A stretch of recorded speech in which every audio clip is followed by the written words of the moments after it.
Good morning, everybody. I'm EnviroBoy. This is my channel. Finally going live. Sorry, we're starting late today. Had to get a few things taken care of. You know, as life goes. Like I'm always saying, fortunately, I have other responsibilities that have to take priority, but all right, because we're here now, and we're gonna have a good time being here now. I'm gonna do at least a little bit of writing. We still got some time to get some writing done here today. And that is the intention here. Hold on, sorry, I'm screwing around with my camera just a touch here.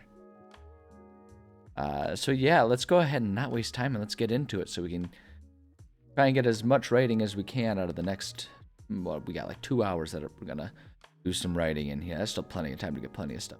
Let me bring us to our live camera. Go ahead and get cat camera. Because look at that, we have a cat with us. Aw, she's so cute. Look at her, she's such a sweet, cute little baby. Oh, what a good kitty. Oh, look at her mugging for the camera. Look at her hamming it up. She knows. She knows she's adorable. Isn't that right? I know. It's also very cold, so she's here mostly to steal the body heat from me. Oh, and we're letting out cat farts while we do it too. It smells horrible right now. Great. I'm really happy about the situation, Layla. I'm glad, you know, I am glad that you feel comfortable at home and you can just do what you're gonna do.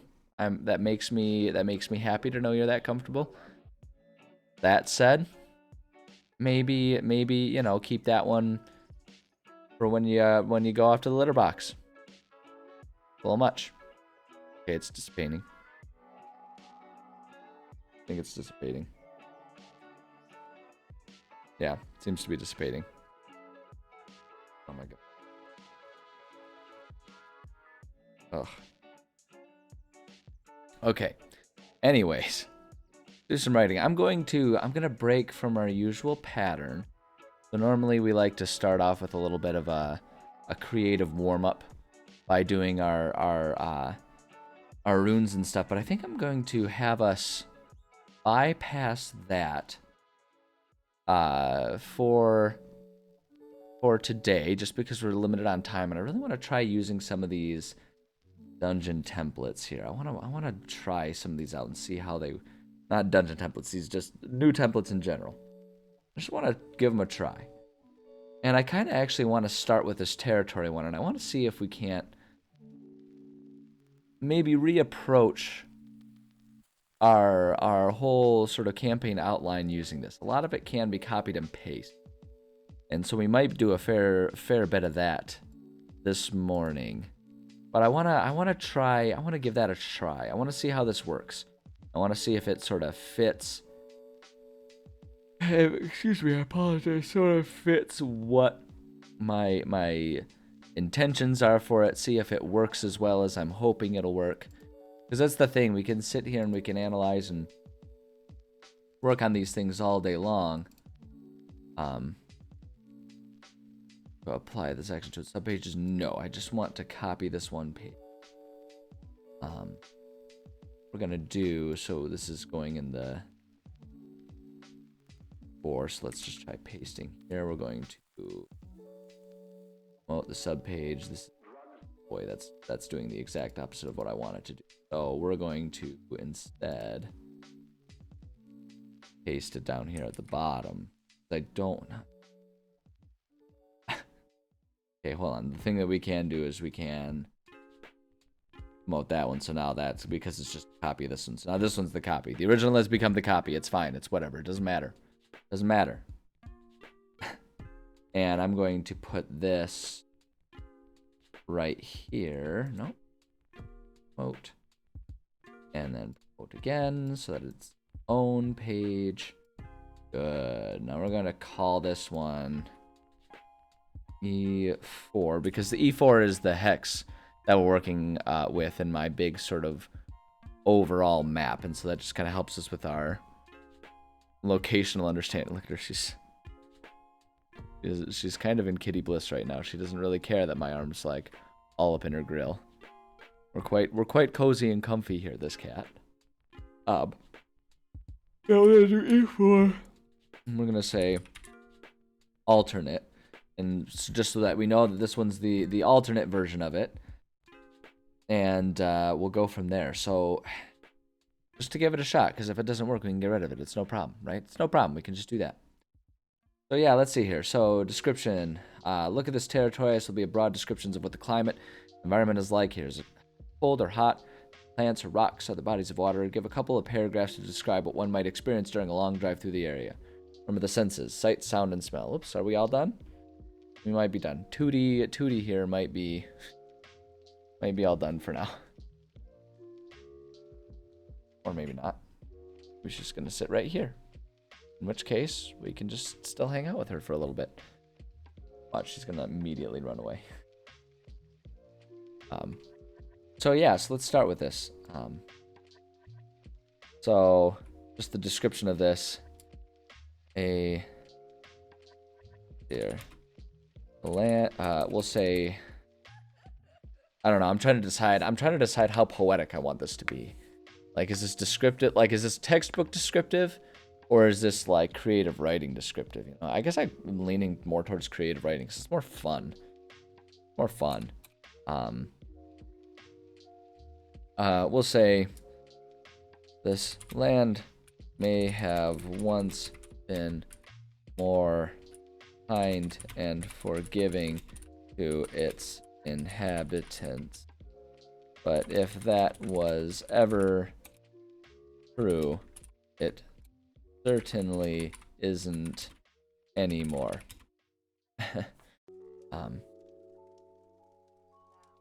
Just to give us some better. All across the region, a cold, I don't know. I'm trying to think about how I want to describe this because there is like the land is like imperfect, it's flawed, it's damaged, but like how do you describe that when you're just like describing the climate, right? You know, the climate or the landscape. How do you make that apparent? It's been more kind and forgiving to its inhabitants, but if that was ever true, it certainly isn't any. Say ever since the unhinging, the land has slowly become more and more desolate, perpetually dead grass coats the land where tall, thick trees haven't taken over.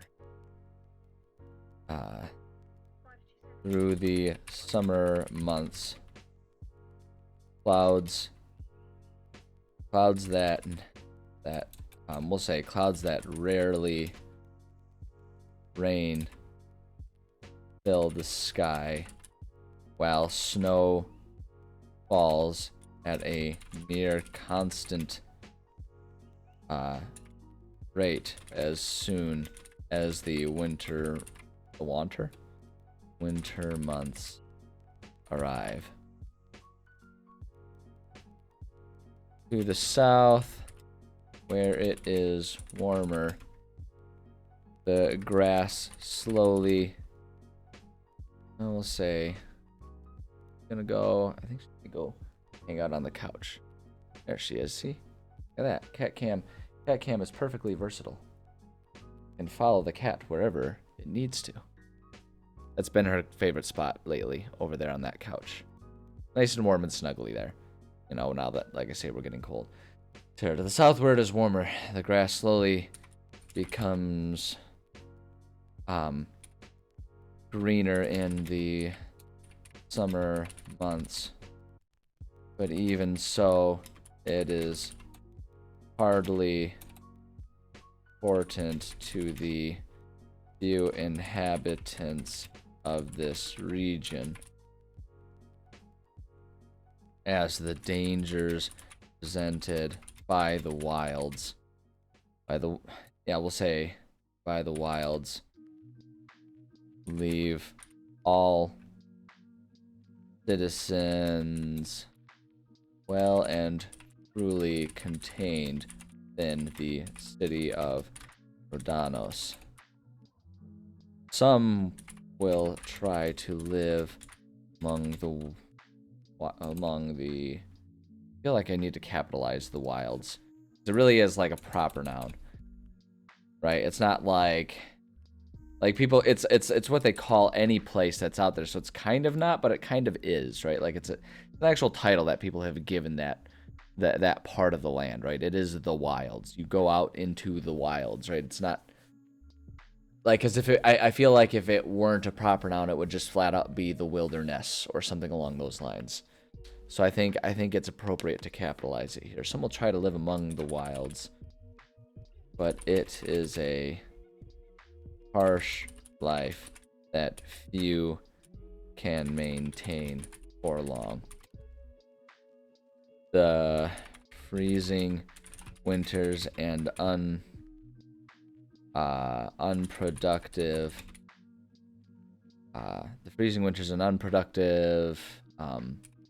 crop growth in summers leave it, we'll say, render it nearly impossible to make a comfortable. This is how my brain works trying to do creative writing. Like, what are words? What word comes next? Just such a staccato of words. I can't get a nice smooth flow most of the time. Freezing winters and unproductive crop growth in summers render it nearly impossible to make a comfortable living. Even within the protected city walls, it takes the effort of an entire city of people to produce enough to keep everyone alive. All of that is besides all of all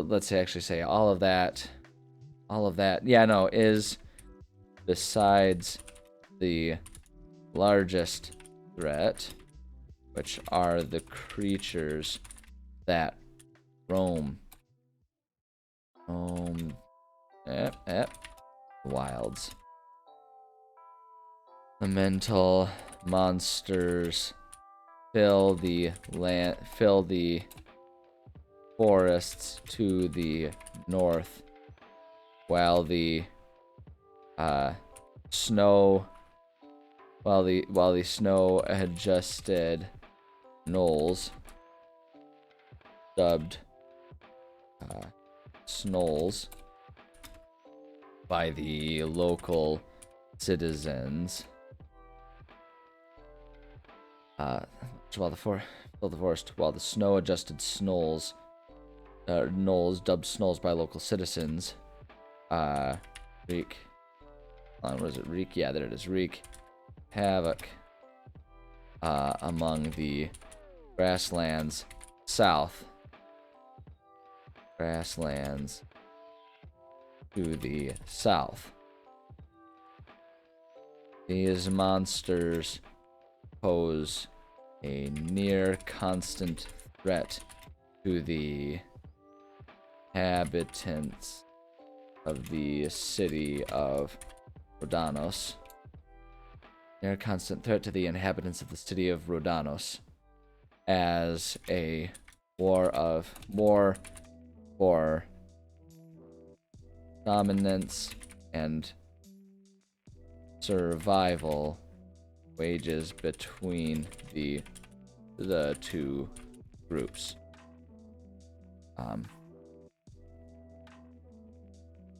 And along the coast, a hidden threat grows, reveling in the cold and ensuring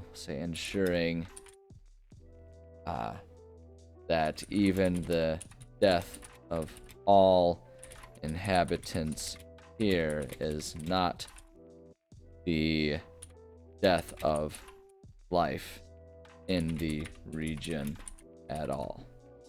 Region altogether. Leave it a little bit of a mystery there, right? Kind of like, I guess this is kind of turning into like, you know, what is the inside book flap of this area, right? And I feel like that kind of hits it there because we're going to put a lot more details and everything else, right? Everything else gets a bit more functionally descriptive. This description is kind of just meant to be like the teaser for the campaign at large, the territory at large. So I think the inside book cover teaser approach there is just about right.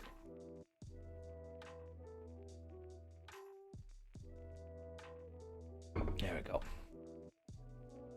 Okay. Yeah, I think that's good. I'm satisfied with that. So now the why, the how. Let's talk about the history a little bit. Let's just go down the list and work on these things because I understand this area well enough. I feel like I can kind of fill in most of the things here. Maybe some of these things like the who's, right? The who's right here. I mean, I guess if we're just talking about the factions, we're kind of good to go. We can start adding maybe some sub bullets into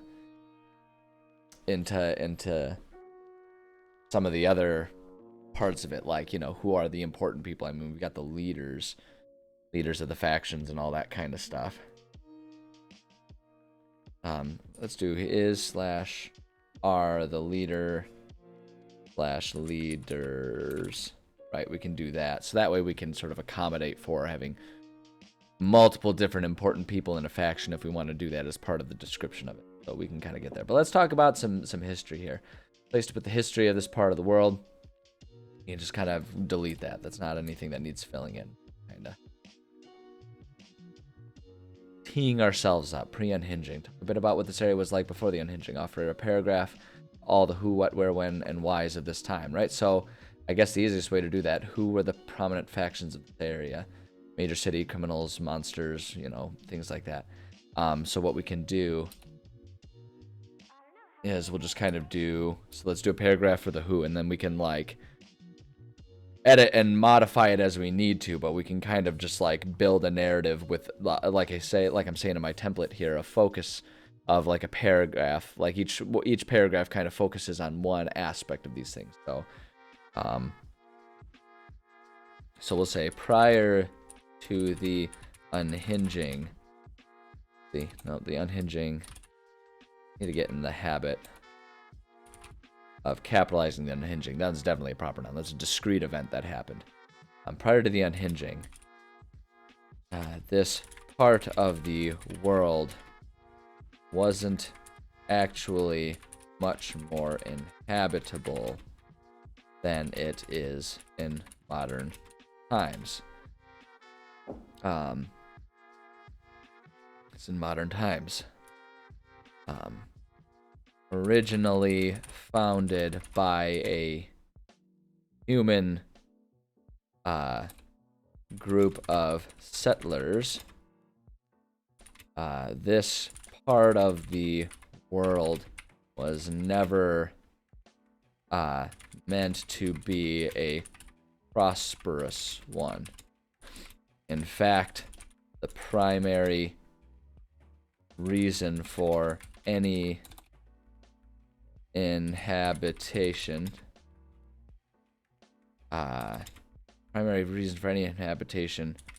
was to develop faster trade routes between some of the northernmost cities of the world. Positioned on the... Okay, hold on. I gotta pull up my map and make sure I'm naming off some of our landmarks properly as I'm writing this. Because we've already named a certain number of landmarks, and so now we want to... Let's see, hold on. Let's get that world map out here. There it is. Okay. Have we named this sea? We haven't in this one, but I'm not convinced that we haven't named this area here. But basically what I'm trying to describe is like the people originally populated here, because this would be a faster trade route than traveling all the way south and around, right? You can see the trade routes, because these existing trade routes were once sort of the primary trade routes that existed for the world, even before the unhinging. After the unhinging, these just became the most protected ones because they were the most known, most important ones. So they were the first ones that caravans started to, you know, try to brute force their way through, because they were the most established. Many of them were sort of like paved, whether it's just, you know, whether, I mean, it would have been paved with just like stone or, you know, cobblestone or whatever. But many of them are like, they have sections of paved roads. They're very packed down, very well known trade routes and everything like that. So these existed, but you can see they all run through the south there. So all of these northern cities up here would have had some difficulty getting all their trade routes going. And so that's where Rhodanos was in many ways positioned. It was meant to be a faster trade route run for Bepimat to anywhere else in the world, because it was either go across the major sea, which was, you know, a months-long journey by sea versus, well, I guess I should say many months-long journey by sea versus like a couple weeks going along the north there. How's it going, Horseman? Good to see you. Glad to see you here. They're just kind of establishing that that's why the city was here. And so the who, I guess I need to be a bit more focused on the who. Oh, yeah, I needed to open up the region map here. Let's try and get... I don't know if I named the sea at all. Find out. No, it does not look like I named the sea. We can just kind of go nuts with it then, I guess. I could have sworn I had come up with a name for it. Maybe it was just like a name for the forest or something like that that I had come up with a name for. I don't remember. I don't remember that.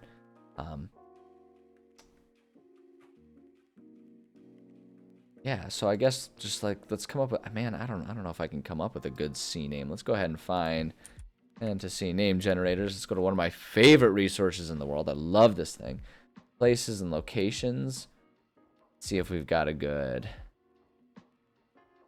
school, shop, spa space. No, nothing there. What do they have? Ocean names, maybe? Ah, ocean and sea names. There it is. That's what we're looking for. Crystal Ocean, the Laughing Deep, the Fair Depths, the Walled Domain, Barkham Sea, Ford Folk Bay, Galway Sea, the Waves of Wellington, the Expanse of Ellingmere, Domain of... I like... These are some fun ones. Hold on, what the French names?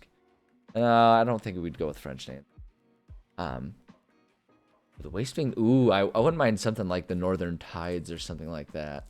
Oh, the Cold Abyss. Oh, we could just call it the Cold Sea. The naming sort of conventions that I've landed on for this world are very descriptive naming ones, right? The Thawcrest Ice Cliffs, right? So like thawing, you know, in the Thawcrest Forest, right? Sort of in that Thawcrest region, right? Where there's like somewhere between ice and thawing out depending on the time of winter. The Saltwind Coast, right? Where there's like salty winds that are constantly driving off the sea. Coarsewind Desert, right? Where the salt winds kind of even expand for hundreds of miles inland towards the desert. You know, like there are very few. You have like the mountain ranges are named after dwarven conventions, but for the most part, you know, we have the endless hills, the sunken grasslands.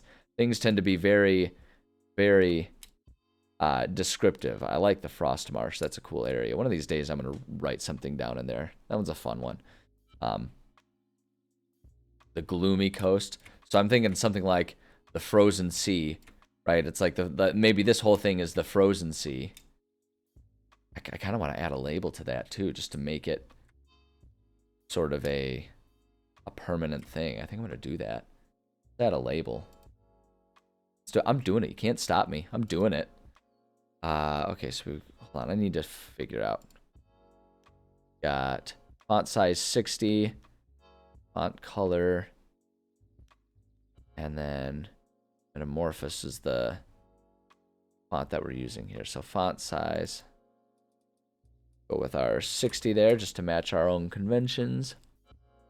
Font Metamorphosis. Let's see here. Outline, we went with 0 outline there. And then the color is fine as it is. Okay, and then we're just going to retitle this The Frozen Sea.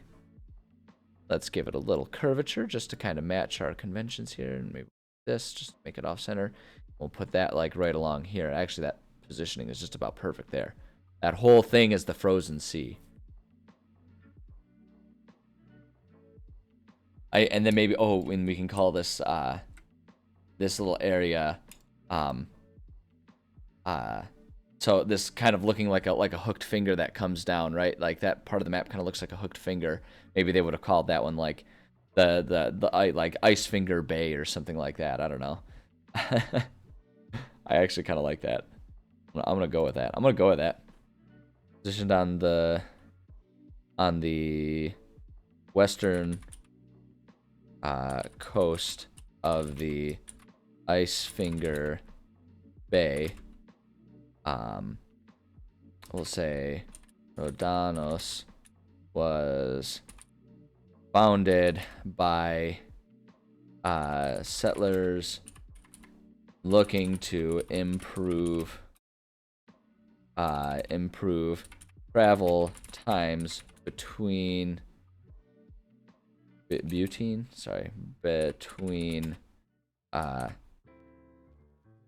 Betbimat and the other northern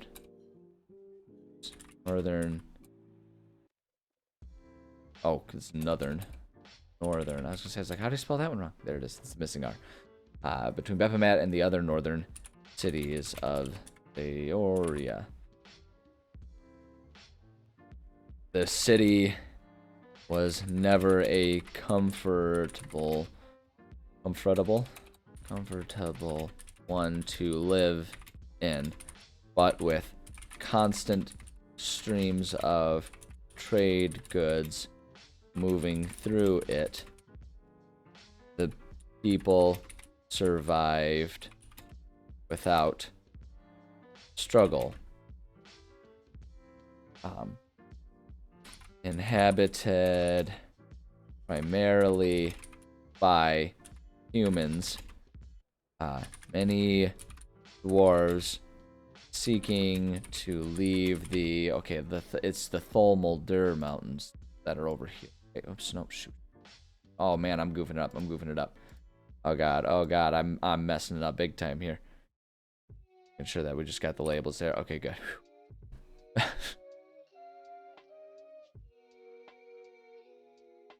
Yeah, the Tholmuldur. Malduher. Seeking to leave the Tholmuldur Mountains. Also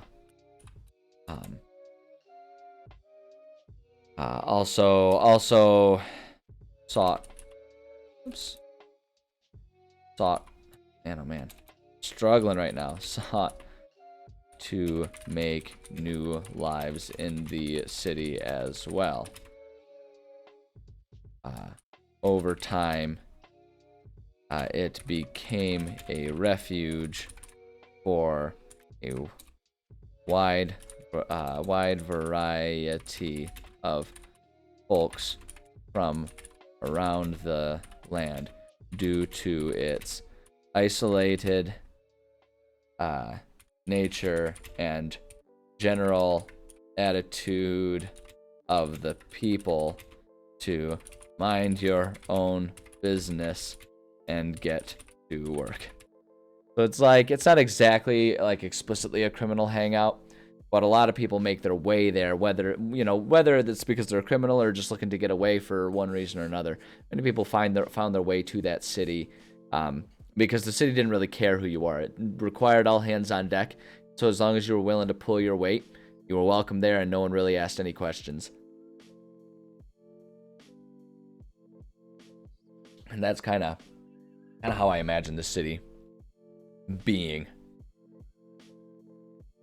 So what did people do with their lives? Mining culture, art culture, farming culture, so on and so forth. Let's do that. So, with little farming to be done, most of the people living in the area found themselves let's see here. Themselves either working on the docks within Rhodanos or else harvesting the resources that were available throughout the land for other trade goods. Many foresting camps we'll say dotted we named the woods to the north. Did we name that area? I could have sworn I was gonna name that area. I could have sworn I had done that. Hold on, pull up.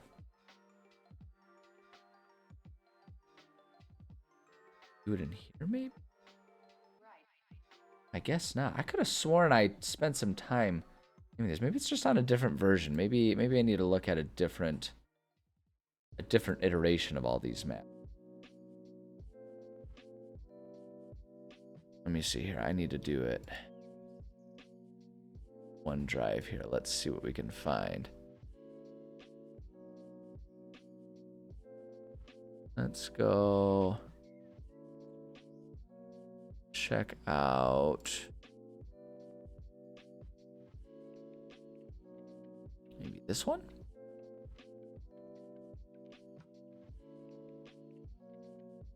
Yeah, okay, I did. Ice Float Sea. Okay, I had called that one the Ice Float Sea. I thought I had named that. Okay, Ice Float Sea. So, okay, let's go ahead and modify that. I like Ice Float Sea. That's a good one. And Shadowwood Forest makes perfect sense. Yeah, I was gonna say, I could have sworn I had done this. And this is like the problem with all the different stuff that I come up with and why it's so important for me to like update maps and stuff like that. The hard part is like the master map being our major one here. I don't want to name every single feature, right? Like I don't know that we might keep this one the Ice Float Sea here as like its own separate area from the Frozen Sea over here. Right, and then like this, like, but I don't want to throw in too many labels. Maybe we can throw in one label because we have named most of the other major forests. So maybe I'll throw a label in over here. Let's see here. And throw one that's like maybe about the same dynamics as this one. Font size 34. Okay, let's do that. Let's do that. One right here. There's 34, Metamorphosis. Okay, great, good. It's everything. Let's call this one. Oh shoot, what was it? Shadowwood Forest. Lord, I can't even remember things after I've been. Yeah, Shadowwood Forest. Okay. Good lord. Shadowwood. Oh man, how did I spell it? No, that's the map that I'm on right now. I need this one. Shadow, okay, they share the W. Shadowwood Forest. Perfect. Shadowwood Forest. Font size, again, let's just make sure we're at 34, yeah. But it's actually... Yep, good, okay. Just because it usually doesn't automatically start you in the right fonts and everything. So if we just do that, I think that looks fine there. A little imperfect, but I'll take it for now. I'll take that. That's good. Okay. Shadowwood Forest. The ice. I think the ice float sea. I might. I mean, I guess we could zoom in and like match the. What do we got? Font size 12. Let me just see what it looks like. I don't want this map to get too busy. You know what I mean? I don't want it to get too compact here. But let's try ice float sea. We just kind of go like, maybe if we do that.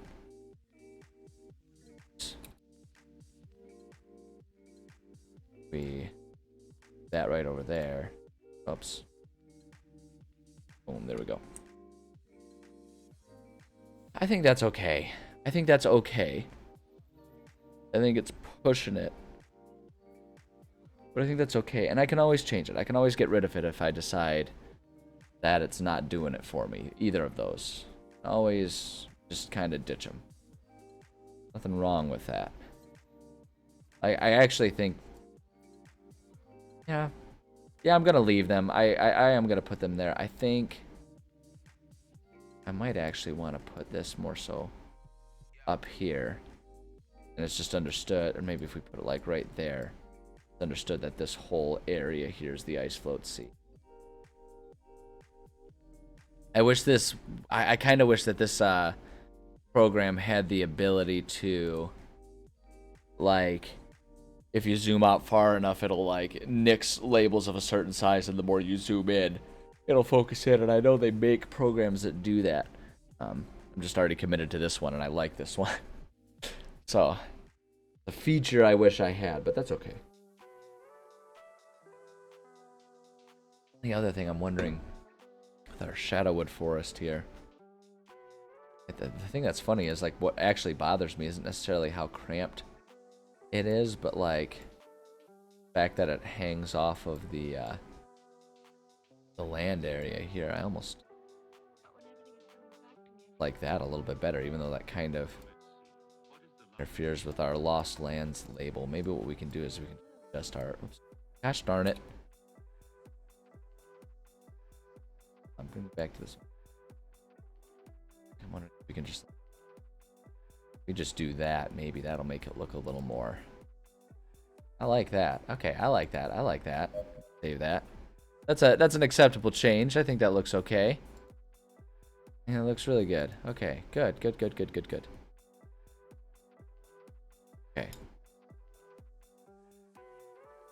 And if we come back here, okay, so we need to have the ice float.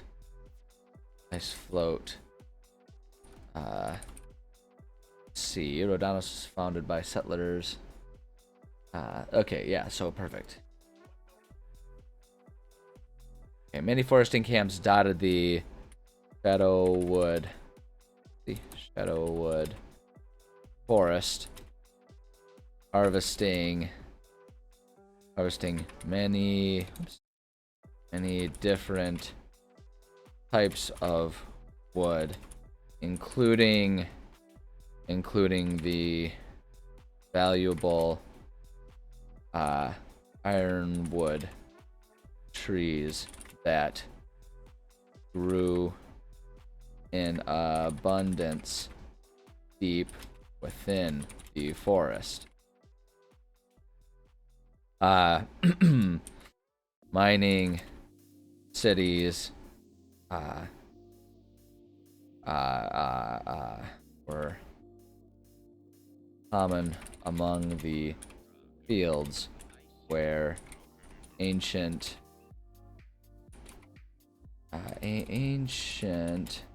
deposits of many different ores could be found by those willing to dig deep enough.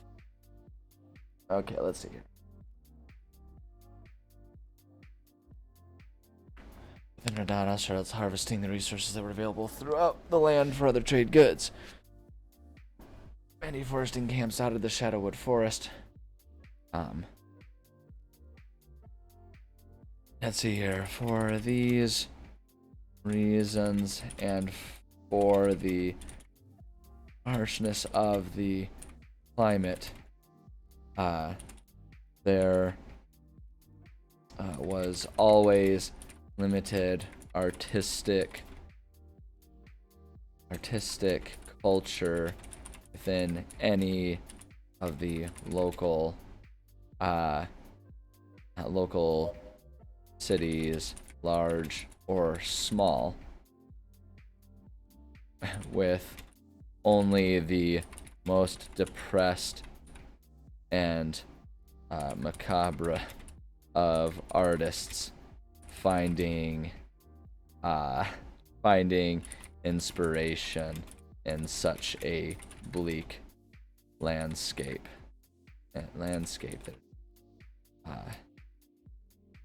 Though this didn't help with the stereotype of the citizens for being particularly dour people. In truth, many found a sense of comfort in the shared struggle of living in such a harsh climate. There we go. So we can do that. Where are the major landmarks here? So we can kind of do that. We can just kind of continue with a more narrative approach to things here. The overwhelming majority of citizens found themselves living in Rhodanos, living among the most populous location this far north was already a mark of insanity.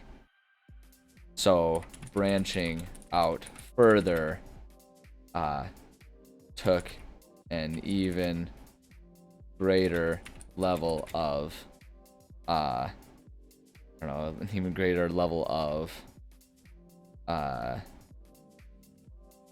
departure from normal lifestyle preferences.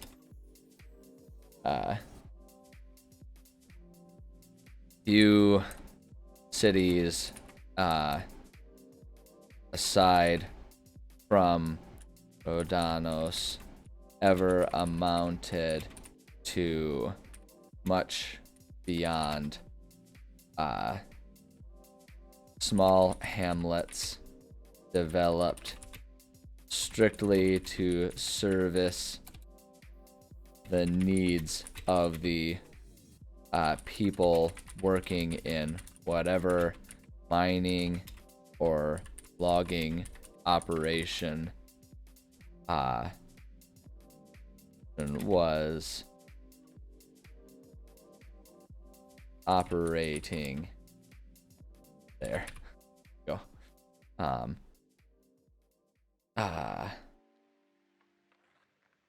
They even so, some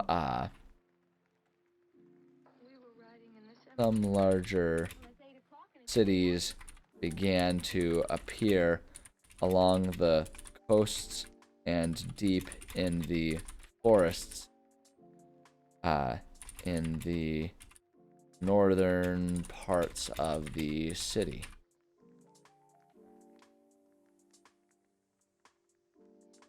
No, not parts of the city, parts of the land.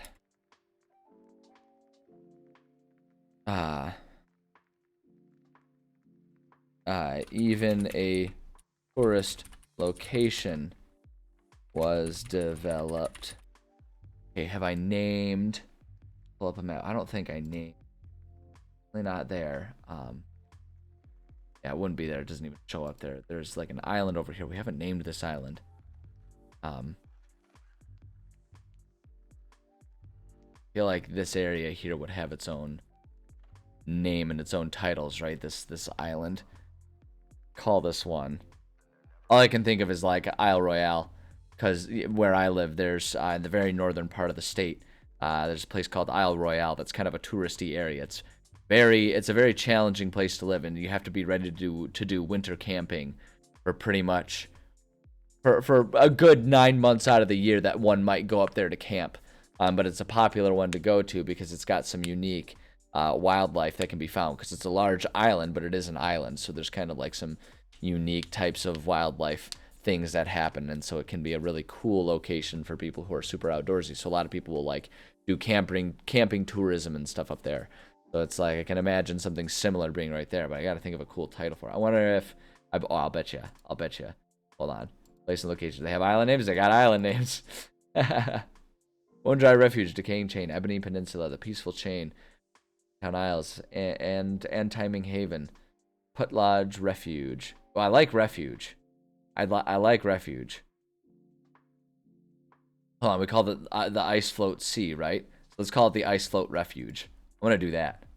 I'm gonna go with that one. Hold on, I want to put a label there for it. If it's important enough to be mentioned, I feel like it's important enough to earn a label on some map somewhere, right? Even if it doesn't necessarily go on the big one. Like, I'm never gonna name this because it doesn't even show up on the big map, but it does show up here. So let's see. Let's go ahead and do right here. So we'll call that the Ice Float Refuge. That just right here. That's perfect. There we go. I like that. I like that.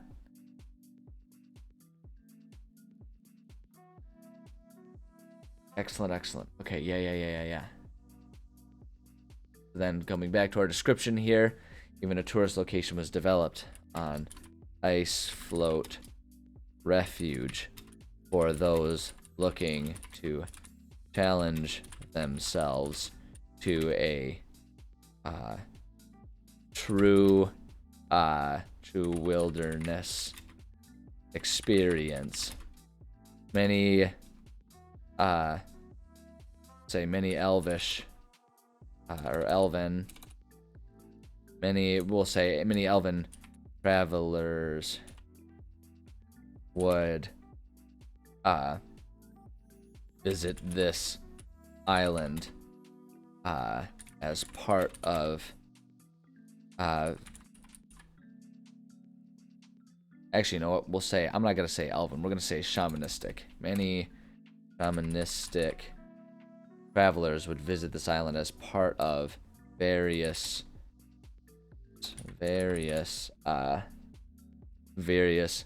vision and spirit quests during their magical their journeys, we'll say their journeys to journeys of magical growth. There we go. So that kind of handles the what. When important historical events and stuff like that. I don't even know that we need to necessarily do some of this type of stuff. So I have established in other parts of the lore that Bepimat there is like the first city that was like created by sentient life on this planet, on this like fantasy world of mine. So we can kind of add some sort of interesting stuff. Despite the near proximity to Bepimat, the first city created by, they call it enlightened life. There it is, by enlightened life. Rhodanos was not founded until all of the other major cities in Zaoria had been well established. My fingers are clumsy today, man. I'm getting a lot of typos going on here. I'm all aboard the struggle bus today. Fine, it happens, but it's happening.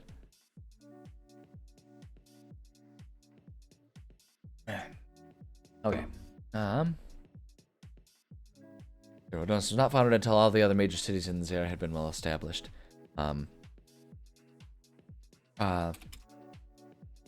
A group of sailors who had group of sailors. Actually, you know what I want to say? I'm trying to think about exactly how it would have gone, because basically what it would have been, and like how to describe it, and who would have been the first people to do it. Because basically what it is like, again, like this city, so Rhodanos right here was the last city to be founded, and the reason for its founding wasn't because up here was inhabitable, right? This line right here is kind of, as soon as you get north of this line, things get very, very difficult to survive in. So the founding of Rhodanos here would have been very late, and it was, again, it was like pretty much explicitly to serve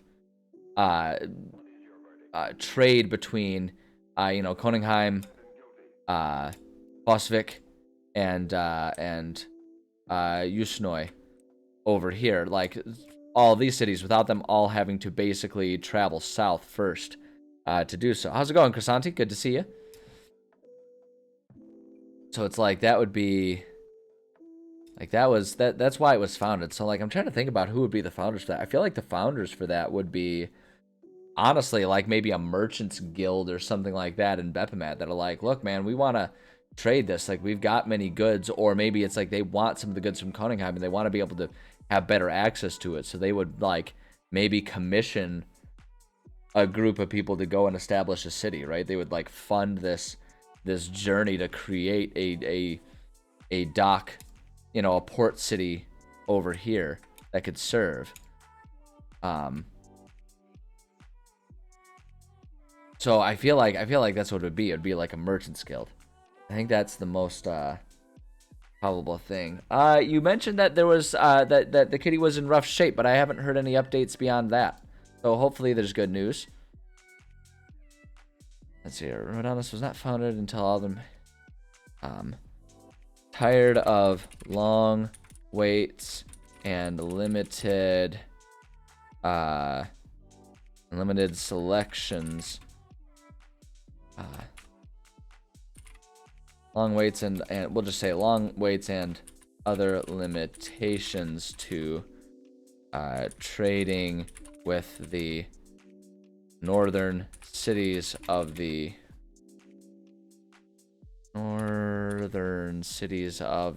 world. Long waits, the merchants guilds in Bepimat at the time pooled resources to fund an effort to establish this port city that could serve as a faster trade option through the what was it, the what did I call it, the frozen sea up here? Yep, the frozen sea. Oh, that's not what I wanted to do. I wanted that one. In the option through the frozen sea. Boom, there we go. Okay, oh man, okay, heck of an update. Let's see here. Cat is too strong. Awesome. Up and running, quite literally. Keep him inside. Oh yeah. When cats don't want to rest, they will not be forced to rest. That's for sure. Well, I'm glad the kitty is doing well then. I'm really glad to hear that. Genuinely. That's really good news. I'm happy for you. Let's see here. Okay, so fund an effort to establish a port city that could serve as faster trade option through the frozen sea. Many of those hired were convicts of it's like a very Australia type of origin story here. Many of those hired were convicts in the city looking for a way to shorten their sentences. Such deals were made, and many criminals incarcerated for petty or non-violent crimes were hired and sent north on this well funded banishment. From there, the city, let's see here. From there, from there, new cities began to pop up, many of which were in mere infancy when the unhinging began. There we go. Yeah, definitely. If Kitty has the energy to run, that's probably a pretty good sign that Kitty is on the road to recovery. No doubt. No doubt.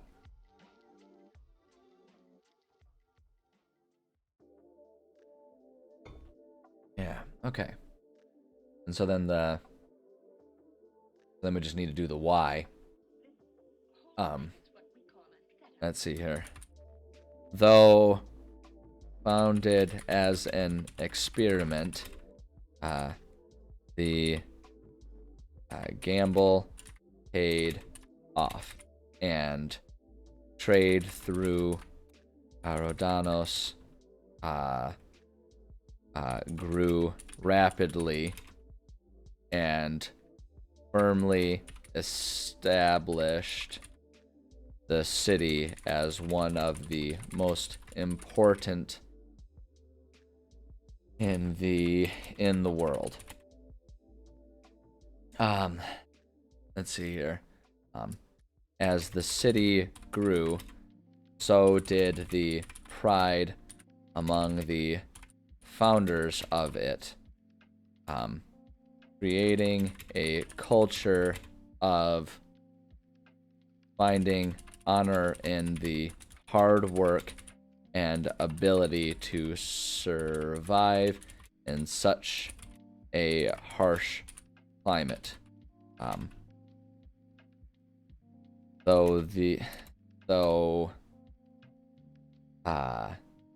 many among the first settlers had planned to leave as soon as their contracts expired, most ended up staying as more and more people of the world sought out new lives here.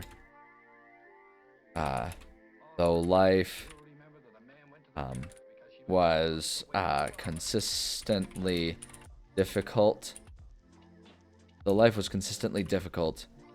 people took pride and the necessity for community to survive the harsh winters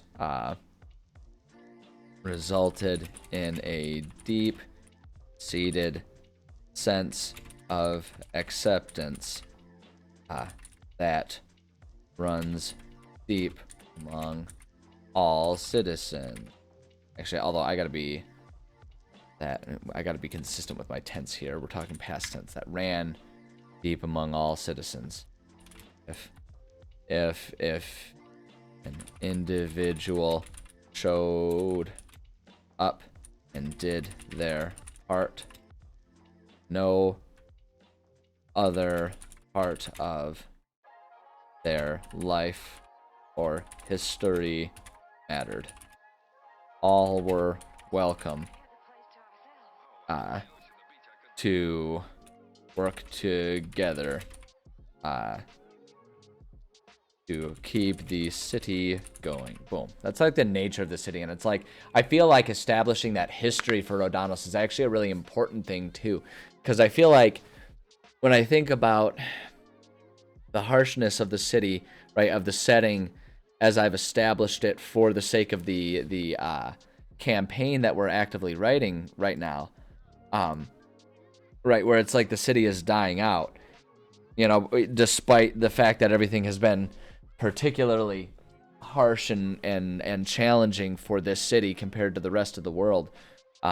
I feel like establishing that this is the perspective that people hold is actually a really important part of it. Like, you know, it's like people who lived in a cushier, more wealthy city, right, in like a more temperate or tropical climate, might not have been able to survive the sheer brutality of how the unhinging actually damaged this already difficult location to live in.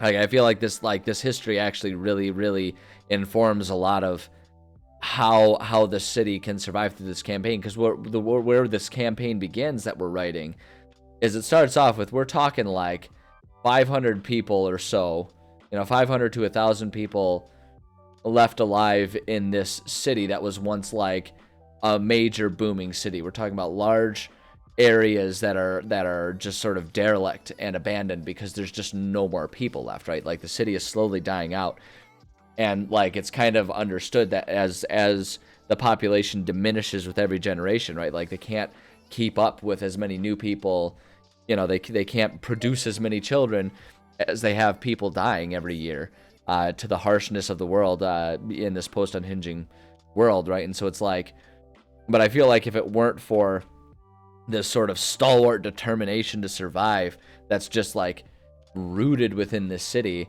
they wouldn't, you know, it wouldn't have survived the way it has, and there wouldn't be this sort of like tooth and nail, piss and vinegar this determination to survive and thrive in this city despite everything that's happening. So I feel like it's actually a really important bit of history, and I'm glad I'm taking the time to like really properly write it out. And because I think it's valuable. I think it's valuable, and I think it informs a lot of what the deal with this city is.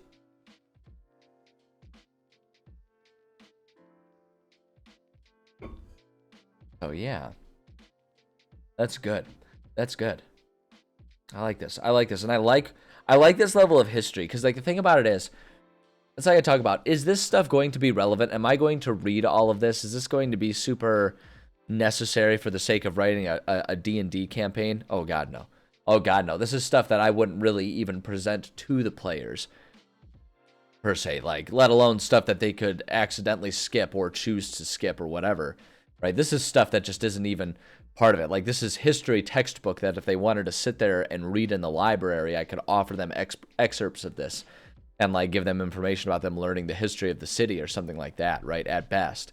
But as far as like world building goes, this is the type of stuff that's kind of some of my favorite, right? Because this informs the whole attitude of the entire region, right? The entire world that I'm creating for my players. And this is the type of history that helps me be able to do, you know, what I talk about, where if players kind of throw me a curveball and they say, oh, I want to go look for someone like this, or, oh, I'm going to approach the king with this kind of attitude, understanding that this is where the whole city comes from and that leaders would reflect this type of attitude and this type of history helps me know how to respond to that when they start doing something that maybe, you know, is antagonistic, or something that is appeasing to, you know, the king or people within the city or whatever, right? It just helps me understand and know the environment, which makes it so much easier to write all of these things. So I think this is excellent, and like I say, this is some of my favorite stuff to write. And I'm actually really having a lot of fun, and I really like that I have decided to do this. And I'm really glad too, because I was worried that, you know, when I started really explicitly painting everything as like who, what, where, when, why, that things would feel too mechanical and too robotic. And in a sense, they are. But for the purposes of this, that's okay. And even so, I feel like this is sort of organic writing enough that you can kind of include it as just being a Cliff Notes textbook excerpt as a way to explain things, right? Like, is this going to be interesting stuff that I could, you know, sell and make onto the New York Times bestsellers list? No, God, no. But, you know, it has a certain flow to it, and it works. And so I'm pleased with that. So I'm really pleased with this template. And yeah, I'm excited to keep going with it. And we are going to keep going with it. I'm still definitely going to be doing some more writing, but I need to run to the bathroom real quick and refill my beverage. So I'm going to throw a little commercial break your way, since I won't be sitting here anyway. But I'll be back in like a minute or two. So sit tight. I appreciate your patience, and I will see you very, very shortly. It was quiet, except for cows. Then a rock fell from the sky, so I sat on it. But it was really a spaceship. Then aliens surrounded me, and I could actually read their minds. Should we fry him or boil him? Whoa, so I pushed a button and made him disintegrate. Okay, so I made it up. Then I made it all happen. Mario Paint. Draw and make music. Only on the Super Nintendo Entertainment System. Is he gonna wake up? Don't wake Daddy! Is he gonna wake up? Don't wake Daddy! The game where you try to sneak into the kitchen without waking Daddy. Land on a noise. It could be back to bed for you. Don't wake Daddy! From Parker Brothers.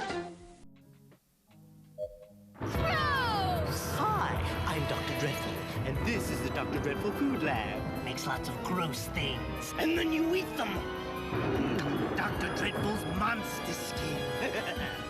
Care for a tasty tarantula? Fly? Cockroach? You can make swarms! And now magic powder, stir, and... Monster brains!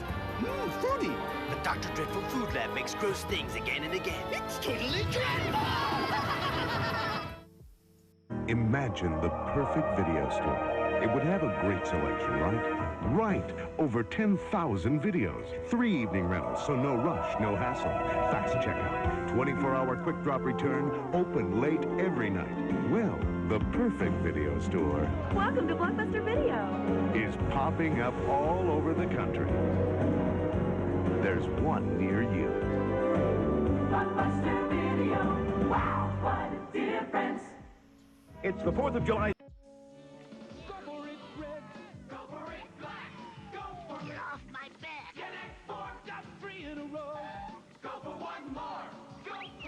Too late, Joe. Go for the fun of Connect 4. 4 in a row wins. Go for the bottom and go for the top. Watch for the block. Forget it. Alright, appreciate your patience. And let's do some more history writing. I'm actually having a lot of fun with this. This is the type of stuff I love. Like, this is me getting back to my world building origins, right? Just writing up these types of histories. These are like, this is the level that a lot of my sort of first world building activities, writing projects that I set for myself when I was first really getting into the hobby years and years and years ago, like 15 years ago or so. These are the types of things that I would do. I would just like write up like these sort of like short histories of locations, and then like, and then maybe expand upon them depending on the situation. Like, this is the type of stuff that I like to do. Less of a like follow a character narrative and more of a just sort of describe a setting and establish a world type of thing. So let's work on this period. So that was pre-unhinging, right? So my world is the present day version of my world that I always have players running around in is a post-unhinging world, right? And so but it's important to understand that the world existed before the unhinging and during the unhinging. That helps sort of inform what everything is like, in the present. And so I like breaking up the history into what was it like before the unhinging happened, what was it like during the unhinging, like the height of the unhinging. The unhinging was a singular event. But there's sort of like this sort of understood thing throughout the world where it's like the unhinging lasted, like maybe about 100 years or something like that, where things were just sort of like indistinguishable. Like, it was from when it first happened, things were indistinguishable and things were just sort of like at this constant level of terror. And then after about 100 years or so, that's when things started to slowly over time, we're talking over thousands of years, taper off and get slowly better and better, right? So it's kind of understood among most people that like the unhinging occurred during the first 1 to 200 years or so, and then after that is when things started recovering. For Rodanos, it's a little different, and we'll put that in here because Rodanos, the unhinging hit them pretty harshly, and so because of that, they have not been recovering the same way. In fact, things have been getting worse. So it's going to be a little different, and we can sort of, and this is going to be the fun part too, because now we can sort of describe that in here. So, when the unhinging, hey,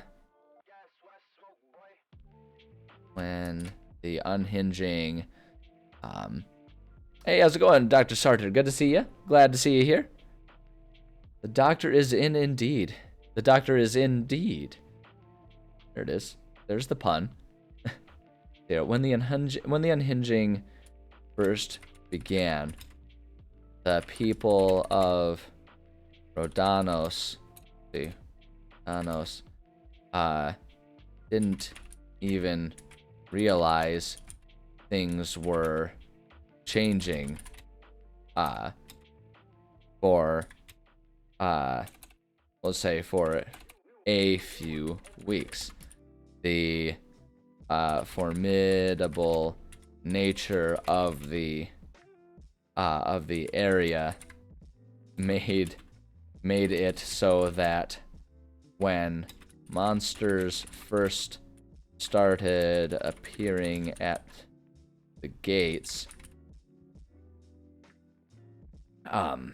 it was assumed that this was just another danger of the forest making its way south.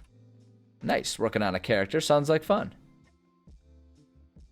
Assume that this was just another, but as more and more creatures of various horrific natures continued to show up, it became clear to the people that this was something different. At the time, the king of the city, let's see here. At the time, king of the city was very gung-ho about dealing with these threats. Okay, I accidentally spaced that one. Dealing with these threats. Sending militias out after, we'll say out to follow the trails to try to find the sources of the creatures. Unfortunately, most of these parties never returned, having met larger creatures or succumbing to the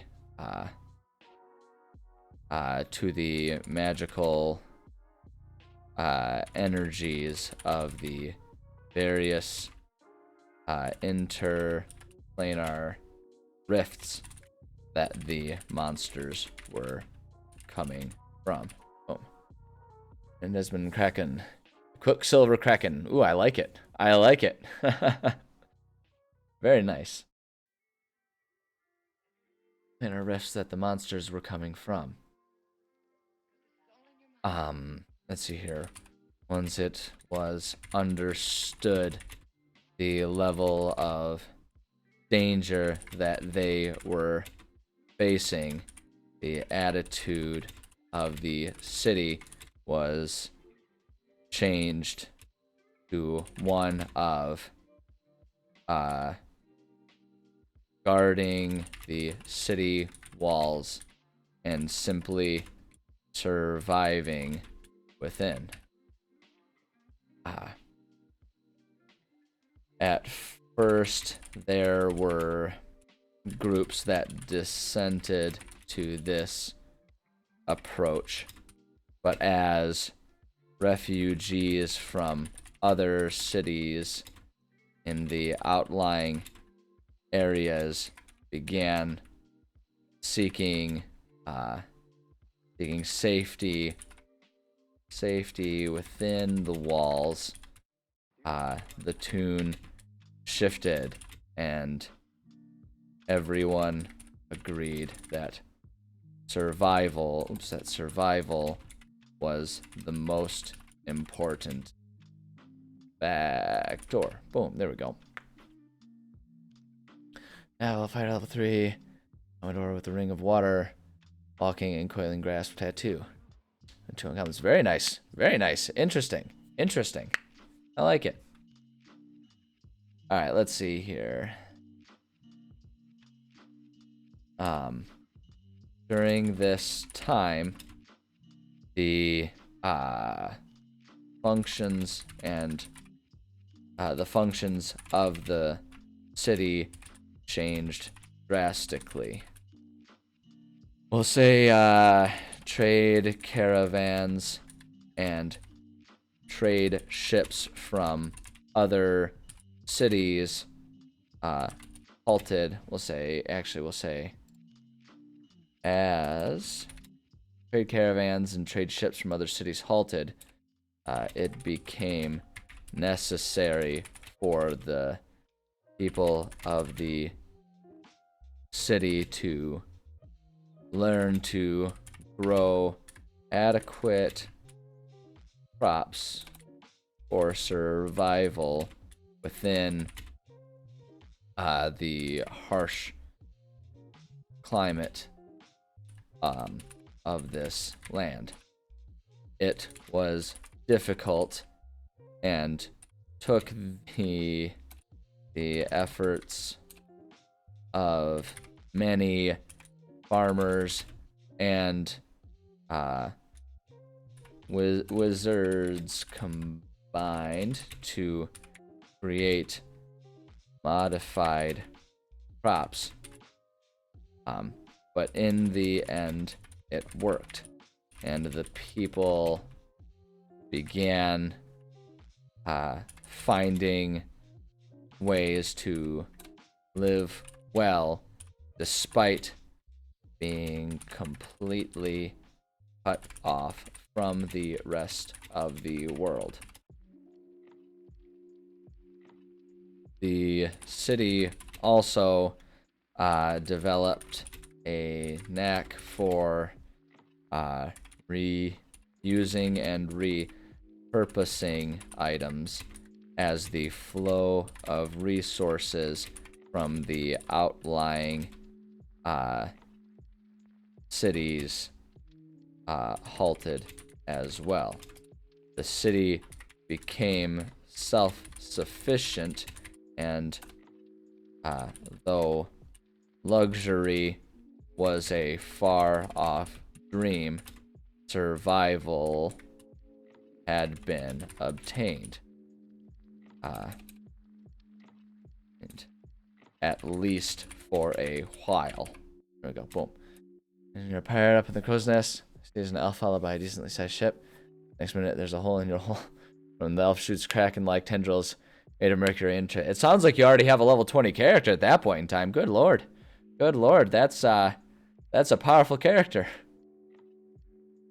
Let's see here. So,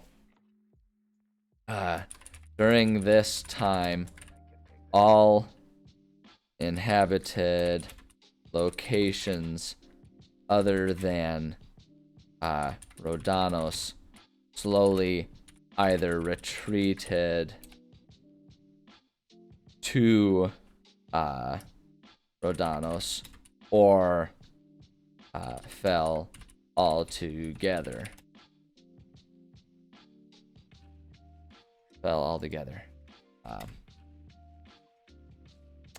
Cities, we'll say mines and logging camps became derelict.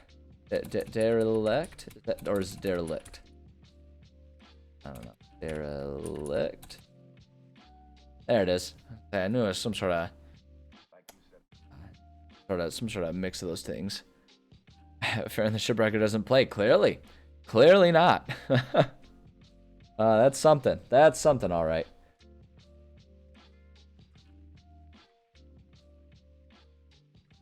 Let's see here. Uninhabited locations other than Rodanos slowly either retreated to Rodanos or fell altogether. Mines and logging camps became derelict as cities became ghost towns.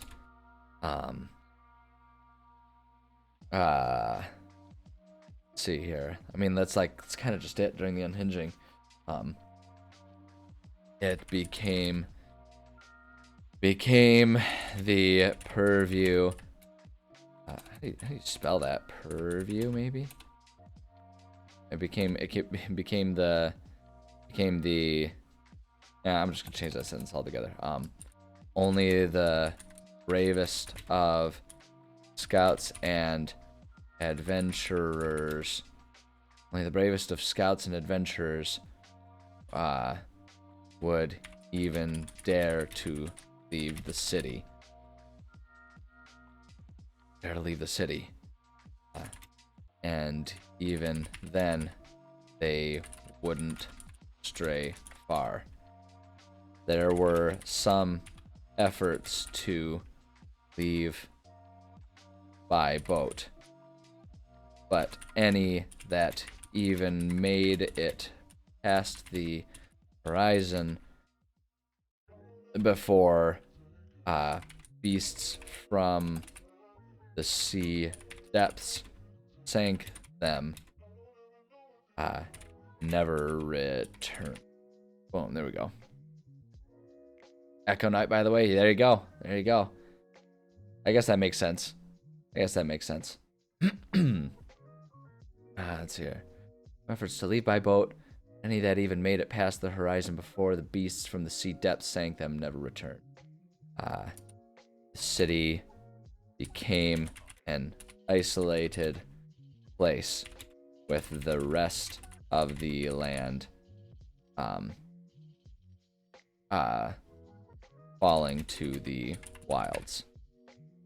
Let's see here. When.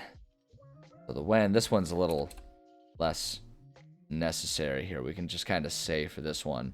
Because, like, when, it's like, well, it's during the unhinging. It's kind of a already predefined set of, or predefined time period. But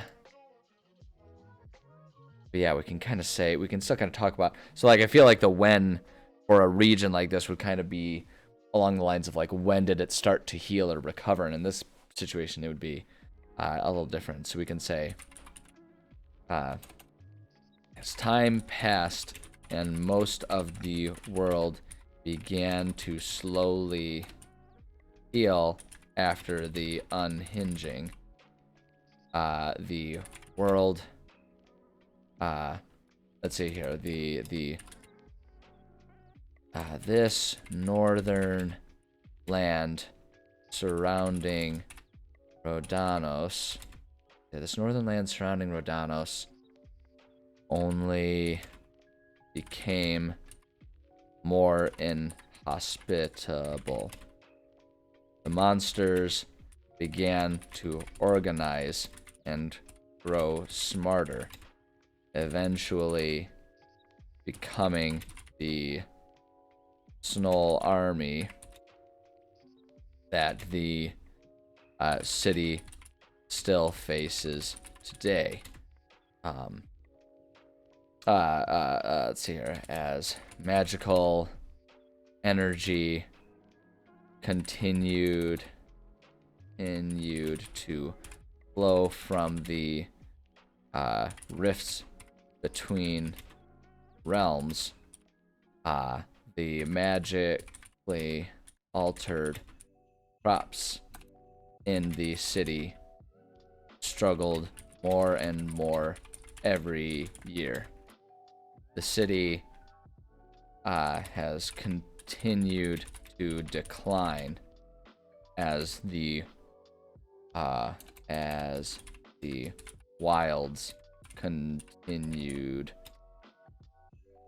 Oh, boom, there we go. Ship combat, I can be anywhere I want. Yeah, I mean, like I say, it sounds like you got a level 20 character at that point in time. That's pretty powerful. Definitely make sure you take advantage of that, because if your DM's gonna let you have it, then boy, oh boy, that's some overwhelming power right there. It shows. It shows that your DM is into it. And you know what? I'm happy for you guys that you guys are liking it. That's great. Let's see here. So the city has continued to decline as the wilds continue to grow. And so now we can talk about the why, which is going to relate to that. And this is the part that's interesting and what our players are going to, in some ways, sort of potentially deal with depending on the course of action and how they handle things. So we'll say this decline. Let's see here. We'll say all of this decline stems from the simple fact that the, not really a simple fact. I don't want to put it that way. That's just like stems from the catastrophic tear deep within the Shadowwood forest, connecting the mortal realm to the realm of Pandemonium. Get a rifle and some naval drip. Man, oh man, that is a very thematic character, no doubt. No doubt. Okay, let's see. A force connecting mortal realm to the realm of Pandemonium.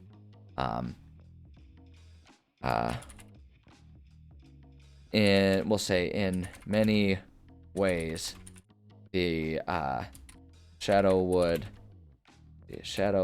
there it is, forest was one of the main epicenters of the unhinging at large. When the we already used catastrophic. I don't want to do that multiple times. When the event first happened, this particular tear opened wider than any other within Theoria, and an inversion occurred where much of the mortal realm was pulled into Pandemonium, while large parts of Pandemonium were thrown into the mortal realm. This displacement there it is. This displacement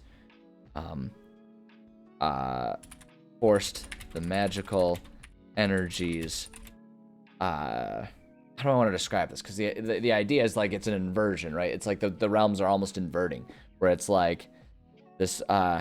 So this displacement forced magical energies to begin a slow process of inversion, where unlike in the rest of the world, the tears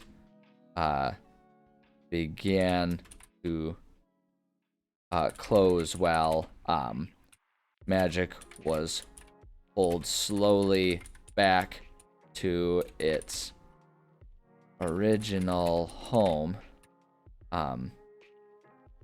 The magics of the two realms continued to be pulled through the tear, increasing the damage to the area and allowing the chaos to only grow. There you go. And I think actually we can just kind of leave it there, because then we're going to talk about the post-unhinging, which is like, okay, so what's going on now?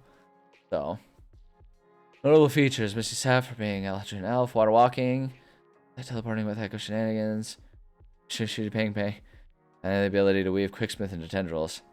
There's a Quicksilver for flavor. Yeah, it sounds, I mean, like, it sounds like a well-built character. Sounds like a very well-built character you got there, and it definitely sounds like you're going to be just absolutely untouchable in battle, and that sounds awesome. Loyal Shadesk, it is treating me very well today. We have gotten a lot of writing done. I've actually managed to be this productive. This was all written today. I have actually, for a change, been very focused and very productive today. I'm very pleased with it. I mean, it helps that we're kind of reiterating stuff that I've already invented and putting it into these new templates that we've been using, but it also kind of goes to show what I was hoping to find.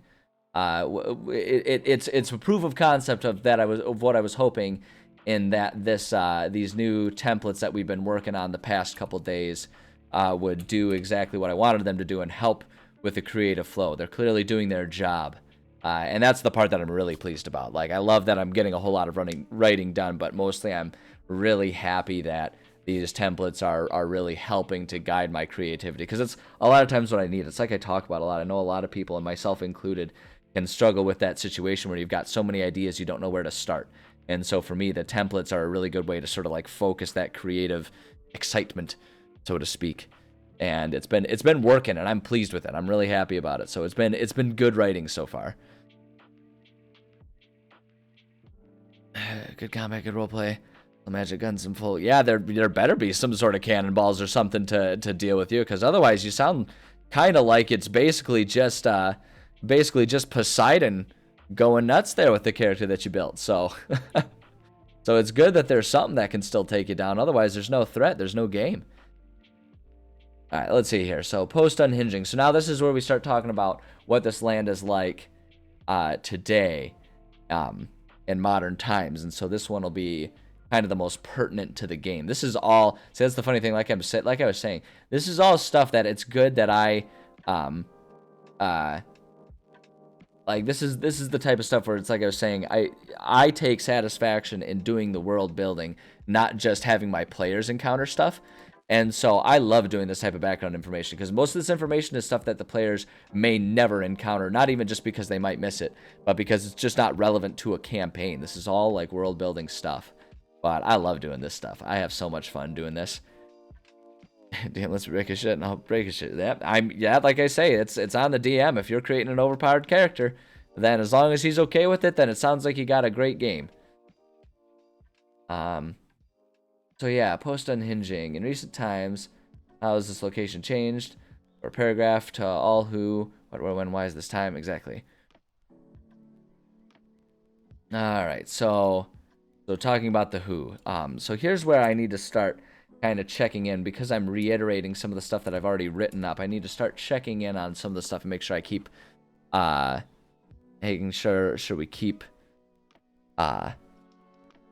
consistent with stuff that I've already written. So here's where I'm going to go and check in on our original thing here, and see what kind of stuff I've got written up in terms of names. I need to remember names of some people here. Let's see here. These are some people that we already have here, but those are going to be more specific to the to areas here. I don't know that I'll necessarily need them for type of stuff. I'm trying to just think here. Oh, you know where I bet you I need to go? I bet you I need to open up the city. City's going to have some important people.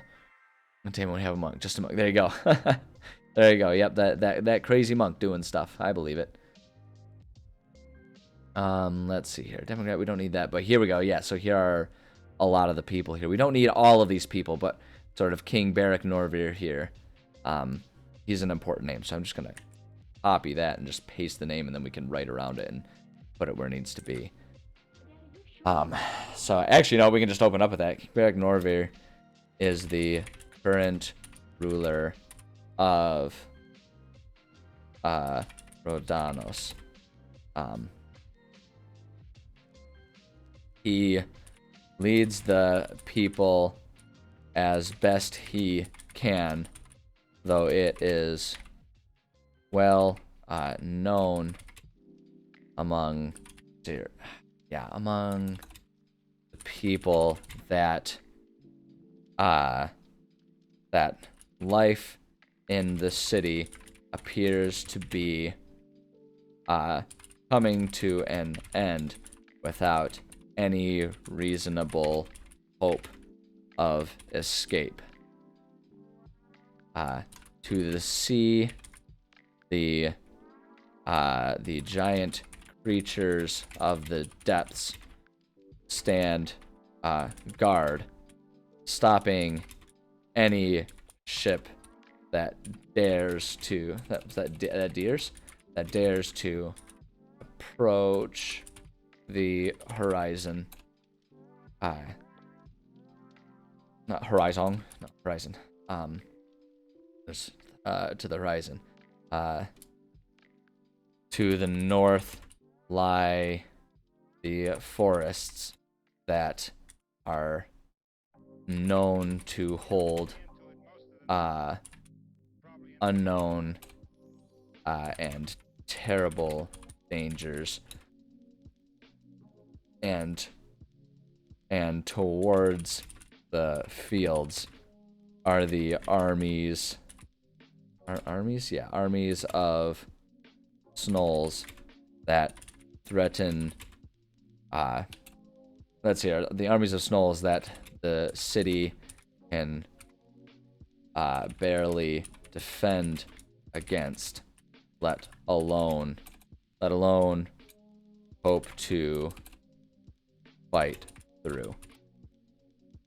We'll say the people of the city recognize that the future is bleak, but they're deeply rooted.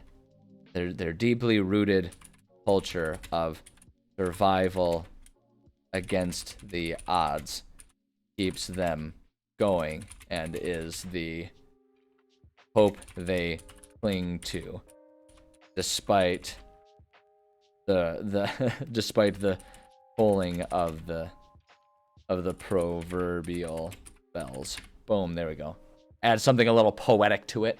But that's kind of the situation, right? And so the who, like, the thing is like, you know, I want to make sure we establish who that king is there. All these factions have leaders, but the more I think about it, the more that detail goes one deeper, right? The who at the territory level is just like, who are the factions, right? And so the factions are functionally the dangers in the north, which are sort of like the elementals, the creatures in the sea, as well as the Snolls that are out there. I'm going to add one thing here, and this is because, and like we can add this because this is information that doesn't really get disseminated to players. This is stuff that's just talking about the history of the region, right? For me as the DM, as the world builder. And so what I have the knowledge of is only one other enlightened society persists in the land, and that is the Centaur, the Centaur tribes. Tribes, deep within the Shadowwood forest, living there, shamanistic. Wowie, I butchered that one. Shamanistic. There it is. Shamanistic lives and managing to survive in their own way. Isolated yet as one with the wilds. Boom. There we go. I have them shared anywhere. No, and so many people ask me that, and I intend to one of these days. I intend to do that one of these days. The hard part is I have yet to figure out the best way to do that, and looking into it and figuring out how to format and how to share things and all that kind of stuff is something that takes time, and time is a very rare commodity for me these days. So one of these days I do intend to do that.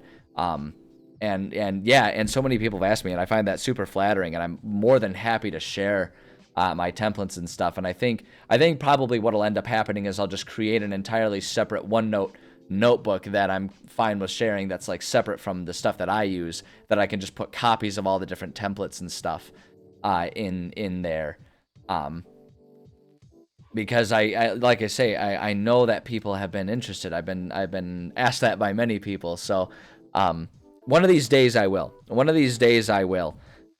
It's a matter of finding time, and it's like, you know, I know that won't happen this weekend because tomorrow, as soon as I'm done with like streaming and then done with my work after that, I have to go and coach, and I won't be home until like 9 or 10 at night. So I will eat dinner and then go to sleep.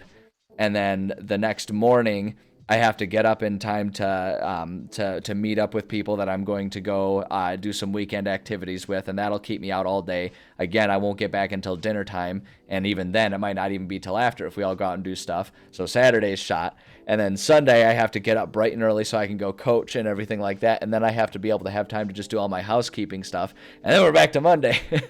And like that's how my life goes these days. So I will do it. I 100% intend to do it. And it's probably one of those things where once I do it, once I find the time to do it, it's probably really easy to do. And I can do that. But yeah, it's finding the time. Things people might add it to Patreon. I've thought about that. I've thought about doing that.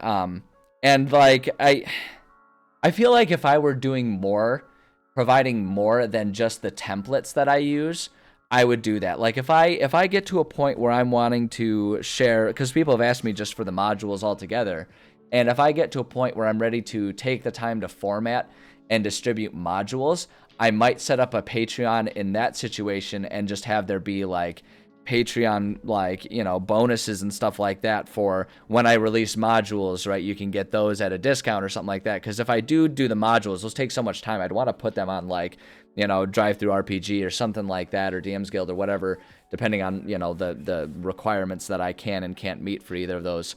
If I do that, I would do that, and the Patreon would be good for that. The struggle I have with Patreon is the concept of like Patreon being designed for like subscription-based things, and it's like the templates don't change a whole lot, so I wouldn't want people to have to like, you know, do like a subscription thing just to get the templates when I'm not going to trade those. Like I'd change those at all. I'd rather just give them away, and like when I update them, I can just like, you know, start distributing the updated versions or copies of any type of template that I do. If people like older versions better, they can keep using those. I don't know. But that's always the struggle that I have. Like I always think about that. Like how do I make it worth people's while to keep contributing, you know? And it's like something that I'm not modifying and updating that just seems like it's a ripoff, you know? It's like, you know, I guess it's kind of the same concept of like releasing a book when you don't change the book at all, but just for the templates, I mean, it's just like we're talking about like 10 pages worth of stuff. I'd want to sell it for like 50 cents tops, and at that point in time, it's like, we'll just share it. And if people like the way I do my templates and they want to see how I turn those into modules one day, then maybe we can turn that into like a Patreon thing, so that can turn into, you guys help support me so that way I can cut other things out of my life because I have more income generated through there, so I can devote more time to writing and updating more stuff. Like that's what my thing is with Patreon, is it's like the idea behind Patreon is that I become the employee of everyone who's investing in me, so you guys basically like cover me and make it so that I can spend more time and energy on these things. Same with like, you know, subscriptions and being,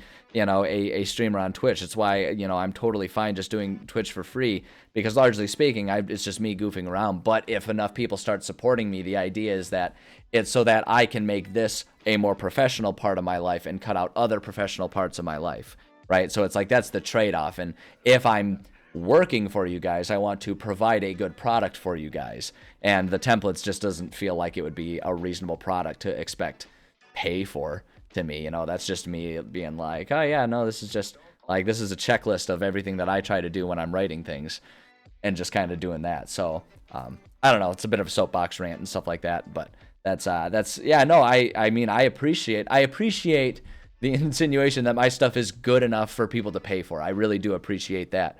And maybe one of these days I'll have enough self-confidence to agree with that and start selling it rather than giving it all away. But yeah, no, one of these days, as far as the templates go, one of these days I will actually figure out how to best package those and send them out. Like, do I send them out as a OneNote notebook? Do I want to copy and paste them into a Word document and do it as a Word document? Do I want to make it PDF that people can just see that, so it's like people don't edit it. But like I wouldn't want to do that, because like the whole point of these templates is that you can go through and edit them and change them and either fill in the blank, or you can modify and make your own templates out of it. So I'd want it to be something editable. So it's like, is it best to do it as OneNote, or would that limit how many people would find that useful because they don't use OneNote? Would it be easier to do like reformat everything for Microsoft Word, which would take some work because it's just these aren't formatted well for Word, they're formatted for OneNote, and so on and so forth, and it turns into this whole thing. So one of these days I'll sit down and make the time to do it, but that day probably won't be today. What you can do is, this is what I've told other people. I have my Discord. If you really want them, join the Discord and keep bothering me. Keep bothering me, and finally I'll do it. And it's like, not in a sense of like annoy me and I'll finally get mad enough that I'll do it, but it's like keep letting me know that you're interested and keep it on my radar, because otherwise I'll get so distracted with all of the other 8 trillion projects I constantly have going on that I'll let it slip by the wayside. But if this one keeps coming up as like one that's higher priority because it's one that people want from me, then I'm much more likely to say like, okay, I've got a free afternoon this Sunday. I'm gonna do this. I'm gonna go ahead and get it taken care of. Yeah, exactly. Squeaky wheel gets the oil. That's just it, and it's like, that's one of the best ways. Like I say, it's not a matter of me getting mad enough at people that I finally acquiesce, and more so just about me being aware of what things I'm putting my effort in that are most desired by the people in my life, including all of you guys as my audience member. Because the fact is, like, streaming has turned into something much bigger than I thought it would be for me. I never really imagined that I'd have anyone interested enough to subscribe in my stuff. When I first started, it was like a great day if I got 3 people that stopped by, and suddenly here I am, people actually do subscribe and demonstrate that they're interested in me doing more with my stuff. And so I'm sitting here trying to find more ways to provide more better content for you guys. And it's like, and I'm super flattered by that. And so it's like, hey, you know what, if this is going to be a more desired thing, a project of mine, then by all means, I'm willing to do that. Because I have a lot of fun with this stuff. I mean, good Lord, if I can generate income out of doing the writing that I want, if that's a desirable product, then win-win, because I just have fun doing this stuff. So I don't know. Anyway, that's kind of a bit of a rant there. Trying to think. Let's see. I'm looking at the time here. I don't know that I want to dive into anything else because I don't really have a whole lot of time to do a whole lot of other stuff here. But I'm really pleased with this. I'm really pleased with the way these templates are working. Because this is the most productive I think I've been in 2 hours of writing in weeks, maybe months. Like, genuinely. Granted, it's easier to get a lot of words down when you're just kind of doing a narrative description of things rather than trying to do all the mechanics that has to bounce between different screens to look at stat blocks and stuff. So, like, the word count isn't necessarily a fair thing. But the last time I got so much done that I have to use multiple wheel turns to scroll through all of it, it's been a while, and that makes me feel really good about these template updates. It makes me really happy that I took the time to do that. So, case in point there too. Take some time. It's worth taking the time to just think about your process. If you're finding yourself struggling or finding yourself needing a different process or changing your process, take the time to do it, because clearly it pays dividends, right? It's like those few mornings, like last week and this week, where I spent the time not actually writing anything and just writing my templates, has clearly paid off, because I've written what might have taken me a full week to write in just 2 hours this morning. So, great lesson for y'all out there. Figure out what your process is and take the time to really hammer it home and set it up for yourself, because you can really get some good stuff going for yourself. But yeah, I think with the time, it's a couple minutes early, but I think it's going to make most sense for me to go ahead and call that a writing stream for today. So let me go ahead and bring us to our chatting screen here. So thank you so much for everyone stopping by. I appreciate, like I say, I do, I was kind of talking about it there. I was saying it, like, I really do, and I appreciate it, and I'm super flattered by the fact that people come in here. People tell me they use some of the ideas that I talk about here, some of the systems, the homebrew systems that I do, and people want my templates, and like, that's super flattering to me, because I never really thought about all of my writing and stuff that I do as something that was of interest to other people. So, hearing that is super meaningful to me, and that I appreciate that. So I really appreciate you guys stopping by and hanging out and showing interest in the stuff I do, because it's cool to do that.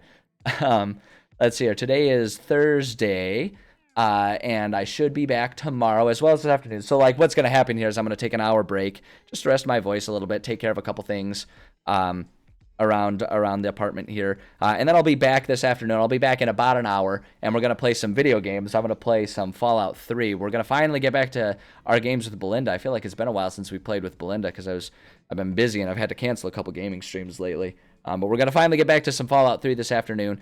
And then I'll be back tomorrow for my usual schedule. My usual schedule that I try to adhere to is Monday, Tuesday, Thursday, Friday. Starting at around, I try to do sometime around 9 a.m. Eastern time zone is when we start writing, and we go until about noon Eastern time zone. Then I take a break, and then I come back at 1 and go until about 4, and those afternoons we'll do some video gaming. I will say, I can start announcing now just because we're getting close to the end of this week. Next week, I should be here Monday and Tuesday, but I will not be here Thursday and Friday. I have a lot of stuff going on with work, the job that does pay the bills. Unfortunately, because that's the one that pays the bills, I gotta put that one first. I wish I didn't. I'd much rather be here with you guys writing and gaming. But I am needed elsewhere. I will be actually out of town both of those days on work trips and stuff, and I'm not super stoked about them, but it is what it is. So next week I will not be around Thursday or Friday. I should be back around next Monday or Tuesday. So those are sort of the upcoming times. I'll make sure and put announcements. If you want announcements about when I'm going live, you can always follow on Twitch.